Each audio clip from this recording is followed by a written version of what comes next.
Argentina এবং স্পেনের মধ্যকার মহা ব্লকবাস্টার শোডাউনের সাক্ষী হতে ৮০,০০০-এর বেশি টিকিট মাত্র ২ ঘন্টায় শেষ করে দিয়েছে ফুটবল প্রেমীরা। ধারণা করা হচ্ছে কাতার বিশ্বকাপের রাজকীয় ফাইনালের পরে এটি হতে যাচ্ছে সবচেয়ে বড় হেভিওয়েট ম্যাচ। স্পেন এবং আর্জেন্টিনার মধ্যে আপনি কোন দল সাপোর্ট করেন সেটা অবশ্যই কমেন্টে জানিয়ে যাবেন। লিগ ওয়ানে ঘটে গেল এক আশ্চর্য ঘটনা। ফ্রান্সের লিগ ওয়ানে ইফতারের জন্য খেলা থামানোর কোনো নিয়ম নেই।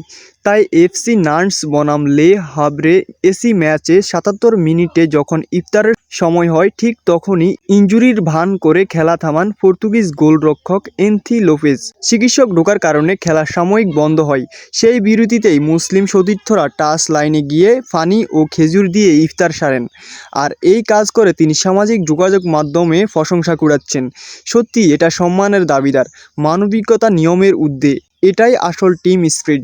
বাংলাদেশের অস্ট্রেলিয়া সফরের টেস্ট সূচি প্রকাশ করেছে আইসিসি। ২০০৪ সালের পর দীর্ঘ বিরতি কাটিয়ে বাংলাদেশ আবারও অস্ট্রেলিয়ার মাটিতে টেস্ট সিরিজ খেলতে যাচ্ছে। ২০২৫ থেকে ২০২৭ টেস্ট চ্যাম্পিয়নশিপে ২ ম্যাচের সিরিজে প্রথম টেস্ট ১৩ থেকে ২৭ অক্টোবর ডারউইনের মারারা স্টেডিয়ামে এবং দ্বিতীয়টি ২২ থেকে ২৭ আগস্ট ম্যাকায়ারে অনুষ্ঠিত হবে।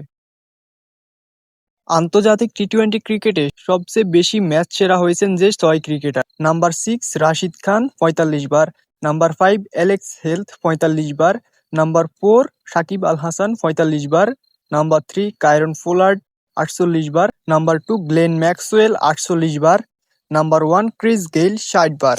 অনেকেই মনে করেন পৃথিবীর সবচেয়ে নিরিবিলি জায়গা হলো লাইবেরিয়া কিংবা অ্যান্টার্কটিকা মহাদেশ, কিন্তু সাইমন ডুলের কাছে সবচেয়ে নিরিবিলি জায়গা হলো নরেন্দ্র মোদী স্টেডিয়াম, যখন ভারত হেরে যায়। সাইমন ডুলের এই মন্তব্যকে ঘিরে সামাজিক যোগাযোগ মাধ্যমে শুরু হয়েছে ব্যাপক আলোচনা সমালোচনা। রোজা রেখেও টি-টোয়েন্টি বিশ্বকাপ মাতানো ৫ জন ক্রিকেটারকে দেখে নিন। Number ৫ Babar Azam, number ৪ Sahibzada Farhan, number ৩ Mohammad Rizwan, number ২ Akeal Hosein. Number ১ দেখার আগে আপনি কমেন্ট করে জানিয়ে দিন আমাদের ভিডিওটি আপনি কোন জেলা থেকে দেখছেন এবং ভিডিওটিতে একটি লাইক করে দিন। সো নাম্বার ১ সিকান্দার রাজা।